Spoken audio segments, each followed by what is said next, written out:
Vous êtes l'un des nouveaux visages de ce gouvernement. On va parler dans quelques instants de cette équipe remaniée. Mais d'abord, une question d'actualité. Les nouveaux éléments qui touchent le parti de Jean-Luc Mélenchon, la France insoumise. La justice soupçonne l'existence d'un système de surfacturation. Et le leader de la France insoumise considère, lui, Jean-Luc Mélenchon, qu'il y a une forme d'acharnement sur sa personne et sur son mouvement politique. Qu'en pensez-vous? Moi, je m'en tiens toujours à la même ligne. D'abord, c'est de respecter l'institution judiciaire et le travail de la police judiciaire. Donc, il ne m'appartient pas, et encore moins comme membre du gouvernement, de commenter les procédures en cours. Et deux, j'ai été un peu choqué, pour dire les choses, et je crois que beaucoup de Français l'ont été, par l'attitude lors des perquisitions de Jean-Luc Mélenchon. Je trouve qu'il sait ce que c'est que les institutions de la République. Il réclame qu'on respecte les parlementaires, il a raison d'ailleurs, mais il faut aussi respecter les institutions, sont les institutions de la police et de la justice. On ne peut pas jeter l'opprobre sur la police et la justice qui fait son travail. C'est normal qu'elle fasse son travail, s'il est de bonne foi. Il n'y a pas de raison de ne pas penser le contraire d'ailleurs, mais s'il est de bonne foi, la justice le saura et le dira. Donc je ne pense pas qu'il y ait besoin en permanence de dire c'est un acharnement parce que ça serait lui. La justice, mais précisément, Marc Fesneau, sur la forme, les critiques sont venus de toutes parts, mais sur le fond, est-ce qu'il a tort de dire qu'il y a une sorte de justice particulière pour lui, comme d'ailleurs pour le Rassemblement national, le parti de Marine Le Pen qui lui aussi se place en dehors du système, se revendique en dehors du système. Je rappelle par exemple que votre parti, le MoDem, a subi des perquisitions dans le cadre d'une enquête également. Est-ce que cela a été fait de la même façon, un peu spectaculaire? Oui, enfin, c'est M. Mélenchon qui est allé, excusez-moi, devant la porte alors qu'il y avait la police judiciaire pour un peu mettre en scène et se filmer, disons les choses comme elles sont. Mais l'ensemble, quand il y a des enquêtes préliminaires, c'est normal qu'il y ait des procédures de cet ordre. Il y en a eu dans beaucoup de partis. Dans la plupart des cas, d'ailleurs, dans la plupart des cas, elles n'ont pas mené à des poursuites plus lointaines. La justice fait son travail. Je pense qu'il faut que ni les uns ni les autres ne mettent en scène. Et donc je pense qu'il faut être à chaque fois prudent quand il y a des procédures comme celle-là. Je trouve que la remise en cause et le fait de bousculer, quand on est parlementaire de la République et quand on est un responsable important comme Jean-Luc Mélenchon, de bousculer la police, c'est l'institution qu'on bouscule, au-delà de bousculer physiquement quelqu'un. Et je trouve que ça ne va pas dans le bon sens. En tout cas, pour tout le monde, ça ne va pas dans le bon sens. Et je ne crois pas qu'il y ait d'acharnement particulier. Je pense que la justice fait son travail. Alors, le remaniement du gouvernement, qui fait que ce matin, vous êtes là avec nous. Ce matin, donc, ce remaniement n'a pas fait bouger les lignes dans l'opinion.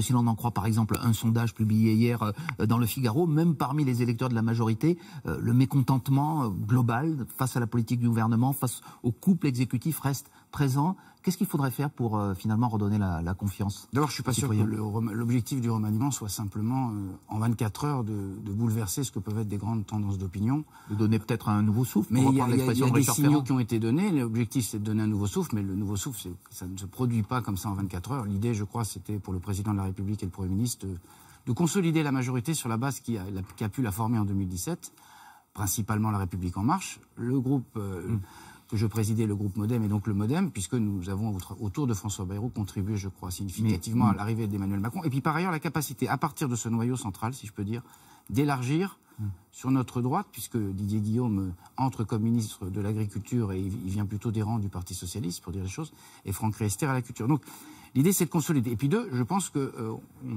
on consolide la confiance où on la retrouve si on est à l'œuvre, à l'action et qu'on explique le travail que nous faisons. Et donc je pense que c'est ça qui est le plus important. Monsieur Fesneau, vous le dites vous-même, un peu de gauche, un peu de droite, un peu plus de MoDem. Finalement, c'est un remaniement très politique. On est quand même assez loin des objectifs du nouveau monde tel que l'a décrit Emmanuel Macron depuis son élection. C'est plutôt l'ancienne politique. Souvenez-vous de ce que nous disions, et peut-être vous disiez globalement, pas vous personnellement, il y a 18 mois, c'était la capacité de rassembler par-delà les clivages et de créer à partir d'un niveau central de nouveaux horizons pour ceux qui avaient envie de partager les horizons politiques que nous proposions. C'est exactement ce avec quoi nous renouons à travers de ce remaniement. C'est ça qui est nouveau, pardonnez-moi de le dire, qu'on puisse retrouver dans le même gouvernement un certain nombre de gens qui viennent plutôt des horizons de la droite, plutôt des horizons de la gauche, et qui ont envie, ou du centre, et qui ont envie de défendre la même politique. Je pense que là, on renoue avec ce qu'était l'élan de 2017. Et de 2017, c'était pas il y a un siècle. 2017, c'était il y a un an. Ce qui était nouveau aussi, M. Fesneau, c'était des personnalités comme Nicolas Hulot, Jean-Michel Blanquer, qui restent dans le gouvernement, qui étaient hors du système politique. Et là, on les cherche un petit peu. Oui, enfin, il y a deux secrétaires d'État ou ministres qui viennent hors du champ politique. Je pense que c'est aussi la cohérence politique et de ce que nous proposons qui compte. En tout cas, c'est votre collègue et amie Jacqueline Gourault, une figure du MoDem, qui doit, elle, retisser le lien avec les élus locaux, un lien qui s'est fortement distendu ces derniers mois. François Baroin à la tête des villes, Dominique Bussereau à la tête des départements et Hervé Morin à la tête des régions critiquent de toutes parts le gouvernement, considérant qu'il fait preuve de mépris. Et il y a notamment quelque chose qui met le feu aux poudres, c'est le petit mot qui a accompagné la taxe d'habitation cette année, que beaucoup ont reçu, et qui précise que dans certaines villes, si la taxe d'habitation a augmenté, eh bien, c'est la faute de votre maire, dit en substance le ministre du Budget. C'est une œuvre de transparence. Il y a un an, l'Association des maires de France avait publié la carte de la DGF pour expliquer que finalement, contrairement à ce que nous disions, la DGF, la dotation globale de fonctionnement, était en baisse dans les communes. Or, c'était des éléments liés à la population et à d'autres éléments techniques. Que dans la feuille d'impôt, alors que nous faisons une mesure qui va en direction du pouvoir d'achat, nous puissions indiquer voilà la part de ce qu'a fait l'État pour la baisse. Et quand il y a une augmentation, que ça puisse être dit et explicité dans les citoyens, je pense que la transparence... délation administrative, dit M. Baroin. Non, ce n'est pas... Alors, le balance ton maire, c'est de la délation.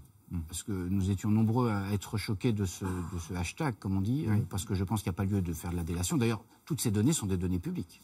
Oui, mais toutes ces données sont des données publiques. Mais on ne peut pas dire à la fois, nous, on veut prendre une mesure de baisse du pouvoir d'achat et se retrouver dans la situation où des maires, pour des raisons diverses, souvent parce qu'ils pensent qu'ils en ont besoin pour équilibrer leur budget, augmentent leur budget, qu'on vienne dire, regardez, l'État n'a pas fait la part de son effort. Vous ne comprenez pas que c'était mal vécu, cette façon de préciser que si l'impôt augmente, c'est la faute du maire et pas de l'État? Je crois que ce qui a pu être mal vécu, c'est plutôt le balance ton maire. Moi, j'ai été maire jusqu'il y a un an, donc je vois très bien ce que peut être le vécu d'un maire. J'étais maire d'une commune de 700 habitants, donc je suis un maire typique de la strate des communes de France, si je peux dire. Je vois très bien ce qui peut être mal vécu. Mais que nous ayons besoin de transparence et d'expliquer ce qu'est la part de baisse de l'État. Quand ça augmente, les grandes associations d'élus ne se privent pas de le dire. Et quand ça baisse, c'est bien de le dire. Et quand c'est lié aux décisions des élus locaux et c'est leur responsabilité, c'est bien de le dire aussi. Vous êtes ministre maintenant, donc vous êtes lié à la solidarité gouvernementale, je le comprends. Mais il y a quelques jours, vous n'étiez, si j'ose dire, qu'un élu local. Est-ce que vous admettez qu'il y a aujourd'hui une confiance qui est rompue et qu'il faut rétablir? Il y a besoin de renouer le dialogue, c'est incontestable. Je pense qu'il y a peut-être des choses qui ont pu être mal comprises. Reconnaissons aussi qu'il y a une part d'injustice, et une grande part d'injustice dans tout ça. Nous sommes le gouvernement qui, pour la première fois depuis 6 ou 7 ans, n'a pas baissé les dotations. Ce qui était un élément central de la crise qu'il y avait avec les élus. Par ailleurs, et ça ne nous défausse pas de notre responsabilité, beaucoup de réformes, agrandissement des régions, agrandissement des intercommunalités, parfois fusion des communes, encore que je pense qu'il ne faille pas les contraindre à la fusion, ont fait que le paysage s'est profondément bouleversé, et c'est cet écueil-là devant lequel on est. Puis deuxième chose, il faut que je pense que les uns et les autres, on est au service des habitants des territoires. Et donc il faut faire en sorte qu'au-delà des postures, et parfois... Pour vous, ce sont des postures. Parfois, il y a quelques postures.